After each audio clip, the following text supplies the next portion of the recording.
Chris Clark, discgolf.law, back with you once again, just continuing this series of videos talking about setting up a new disc golf business. Now, we've talked about what form of entity to use, where we should form this company. Let's talk for a minute about the structure. Now, if you are a single individual person and you are going to be the sole owner of this business, either for the short term or maybe forever, then that is a great structure. It's a very simple structure. The mistake a lot of people make, though, is they say, well, it's just me, so therefore I don't really need to form a company. I don't really need an LLC since it's just me. I would encourage you to think differently about that for some of the reasons that we've talked about in previous videos. But important for single owner LLCs to remember, one thing you need to do in order to maintain your legal limited liability protection in that LLC is to make sure that you have followed certain formalities. In other words, even as an individual, we want to see you with a written operating agreement. And sometimes people, it blows their mind. They're like, why would I need a written agreement with myself? The reason is we're just trying to build evidence around the company that shows this is a real company. This isn't just an individual that filed a piece of paper with the state and then forgot about it. This is a person that is actually running this like a legitimate company.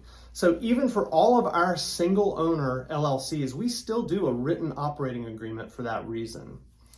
If you're going to have multiple owners, it's also important that you have a written operating agreement, but maybe for different reasons. Again, we touched on this in a previous video, but it's just really important that you have this written operating agreement that talks about the relationship of the parties, who owns how much of the company, what happens if there's a dispute, who's allowed to vote for what, how do we get money out, what do we do if we need money, all kinds of really important things. I just can't emphasize enough, it is well worth it for you to go and take the time to set up a really properly written operating agreement.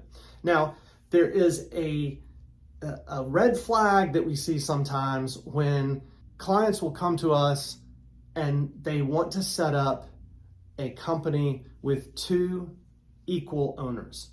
Each one owns 50%, equal partners. It's fairly common. We strongly try to urge our clients not to do that.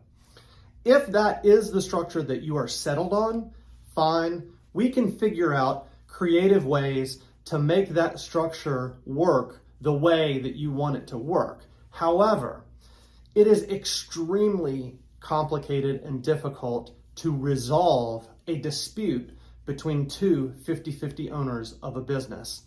You may say, hey, this is my best friend, this is my relative, this is someone that I've known for a long time, and we're never gonna argue, we're never gonna disagree. You would be shocked at some of the stories that we've seen over the years where 50-50 owners and companies spend 5-6 figures trying to figure out how to resolve a deadlock in a company when they disagree about an important issue. Urge you to avoid that, set your company up in some other way, make it 5149, or come talk to us and we can give you some other ideas. So that's a little bit about proper structure and what the best options are for setting up ownership in a new disc golf business.